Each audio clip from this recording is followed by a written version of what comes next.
Why IPU was founded was to further, Mr. Speaker, amongst other things, democracy in the community of nations of the world. Mr. Speaker, I congratulate Senator Catherine Muma for participating in this very important conference together with our colleagues.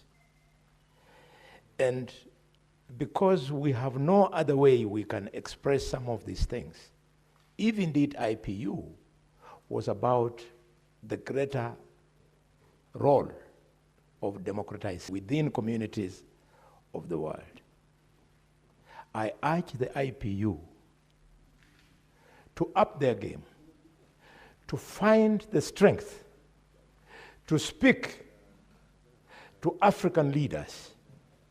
Mr. Speaker, today we are seeing presidential elections in African countries being conducted by the sitting presidents in office who give no role to the electoral commissions in their countries.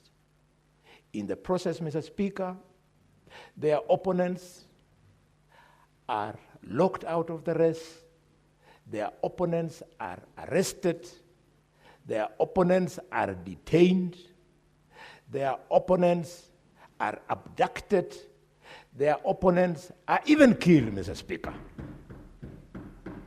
The IPU must take over the role of the African Union, because the African Union, instead of speaking to this, they are busy congratulating their colleagues.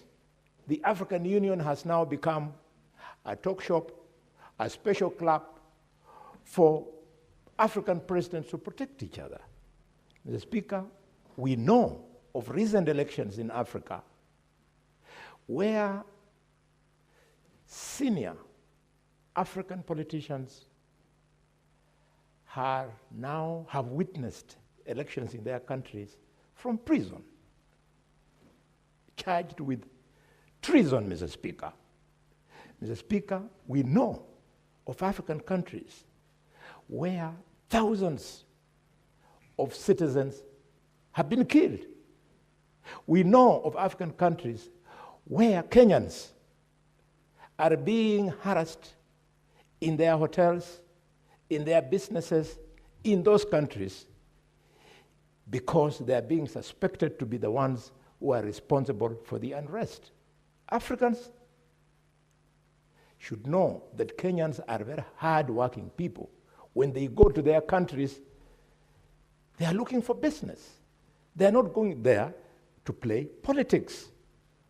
I would like, at least as far as Kenya is concerned, our government to protect Kenyan citizens in such a countries where they are currently being harassed, Mr. Speaker. Mr. Speaker, when I see the kind of business that African countries lose because of this instability, I say, how I wish the standing orders of Parliament of Kenya could be changed so that we could do substantive debate on this very, very serious issue, Mr. Speaker. Mr. Speaker, for some of us, our communities cut across nations. For example, if you take the Kenyan Somali, his relatives are in Somalia, his relatives are in Ethiopia. So when unrest takes place in those two countries, the Kenyan Somali is expected to keep quiet. Similarly, the Luos, the Maasais, they are in Kenya, they are in Tanzania. When their relatives face this kind of atrocities, we are supposed to keep quiet. Similarly, the Luhyas and Tesos, our relatives are in Uganda. And when these things happen, we are supposed to keep quiet. Maybe we should change standing orders so that African parliaments can boldly debate the nonsense that is going on where the African Union has failed. I support. Senator Maanzo. Thank you, Mr. Speaker. Mr. Speaker, IPO